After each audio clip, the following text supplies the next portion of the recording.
જય માતાજી, જય શ્રી કૃષ્ણ, જય બજરંગબલી। યુટ્યુબ મિત્રો, આજે મારો પહેલો વિડીયો બનાવું છું અને પહેલા વિડીયોમાં હું તમને કારેલાનું કટકીનું લોટવાળું શાક બનાવતા શીખવાડીશ। એકદમ ગુજરાતી સ્ટાઇલથી આપણે કુકરમાં શાક બનાવવાનું છે મિત્રો। તો મારા ચેનલને લાઈક કરજો, સબસ્ક્રાઈબ કરજો અને મને સપોર્ટ કરજો। તો ચાલો મિત્રો, આજે આપણે બનાવીએ કારેલાનું કટકીનું લોટવાળું શાક। તો પહેલાં આ કારેલા આપણે લીધા છે, એ કારેલાને આપણે બે સાઈડથી કાપી લેવાના છે અને પછી આની આ છાલ છે એ ઉતારી લેવાની છે। જો મેં છે ને આ કારેલાને છાલ ઉખેડી અને ચોખ્ખા પાણીએ સાફ કરી લીધા છે। તો હવે આપણે કારેલાને આવી રીતે ગોળ ગોળ સુધારી નાખવાના છે। અને જો જે લોકોને ડાયાબિટીસ હોય એ લોકો આ કારેલાનું શાક ખાય તો એના માટે બહુ જ સારું કહેવાય। તો હવે આપણે આ બધા કારેલાને આવી રીતે ગોળ સુધારી લેવાના છે। જો આ બધા કારેલા મેં ગોળ ગોળ સુધારી લીધા છે। હવે આપણે આ કારેલાને ઘડીકવાર પાણીમાં રાખી દેવાના છે અને એમાં થોડુંક મીઠું નાખી દેવાનું છે। એટલે તમે કારેલાનું શાક બનાવશો તો તમને એકદમ કડવા નહીં લાગે। હવે આપણે આમાં થોડું મીઠું નાખી દઈએ અને આને ઘડીકવાર પલળવા દેવાનું છે, એટલે કડવાશ સાવ દૂર થઈ જાય। 5 મિનિટ પછી આપણે આ કારેલાના બી જોવો બધા અલગ થઈ ગયા છે, મીઠાવાળા પાણીમાં આપણે રાખેલા હતા। અને હવે આપણે આ પ્લેટમાં લઈ લીધા છે। હવે આપણે બનાવશું કારેલાનું લોટવાળું શાક। તો ચાલો હવે આપણે સ્ટાર્ટ કરીએ। ગરમ મૂકી દીધું છે, તો હવે આપણે એમાં 3 થી 4 ચમચી તેલ નાખશું। તેલ આપણે નાખી દીધું છે। તેલ ગરમ થાય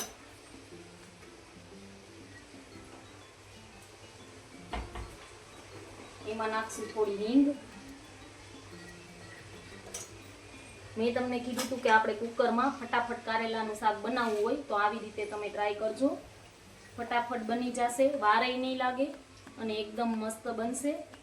તો ચાલો હવે આપણે કારેલા નાખી દઈએ એમાં।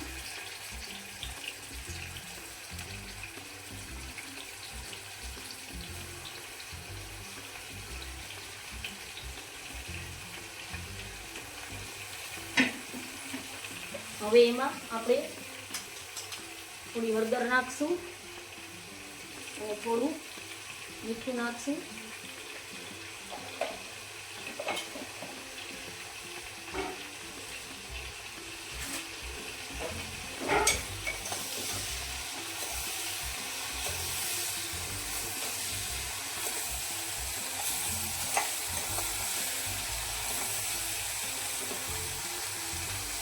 હવે આપણે એક ટમેટું સુધારેલું છે તે પણ આમાં નાખશું। ટમેટું નાખી દીધું છે। હવે આપણે એમાં થોડી લસણવાળી ચટણી નાખશું।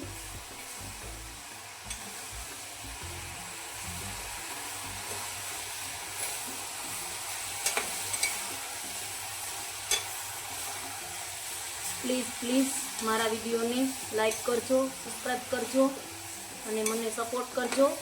આ મારો પહેલો વિડીયો છે। હવે હું તમને ગુજરાતી રસોઈનો વિડીયા રોજ બનાવીને મૂકીશ મારી ચેનલમાં। હવે આ બધો મસાલો મિક્સ થઈ ગયો છે। હવે આપણે થોડું પાણી અંદર રેડી એમાં થોડું પાણી રેડી અને કુકરને બંધ કરી દેશું। હવે ચડી જાય એટલે એમાં ચણાનો લોટ એડ કરશું। ચાલો હવે 2 થી 3 સીટી થઈ ગઈ છે, તો આપણે જોઈ લઈએ કે આપણા કારેલાનું શાક બનીને કેવું રેડી થયું છે। તો જુઓ, આપણું કારેલાનું શાક એકદમ મસ્ત રેડી થઈ ગયું છે। હવે આપણે આમાં થોડા ખાંડના દાણા નાખશું। અમારે થોડુંક ખાંડવાળું શાક ભાવે છે એટલે થોડી ખાંડ નાખશું, તમને ન ભાવે તો તમે સ્કીપ કરી શકો છો। હવે આપણે આમાં ચણાનો લોટ નાખી દેશું। હવે આપણે આને એકદમ હલાવી નાખશું. તો જો મિત્રો કેવું મસ્ત કારેલાનું શાક બની ગયું છે. તમે આને બાજરાના રોટલા સાથે, ભાખરી સાથે અથવા તો રોટલી સાથે ખાઈ શકો છો. મસ્ત કારેલાનું લોટવાળું શાક બનીને તૈયાર થઈ ગયું છે. અને હવે આપણે ઉપરથી થોડું ધાણા જીરું નાખી દેશું. તમે આમાં ધારો તો ધાણા ભાજી પણ નાખી શકો છો, પણ મારા ઘરમાં ધાણા ભાજી બધાને ઓછી ભાવે છે.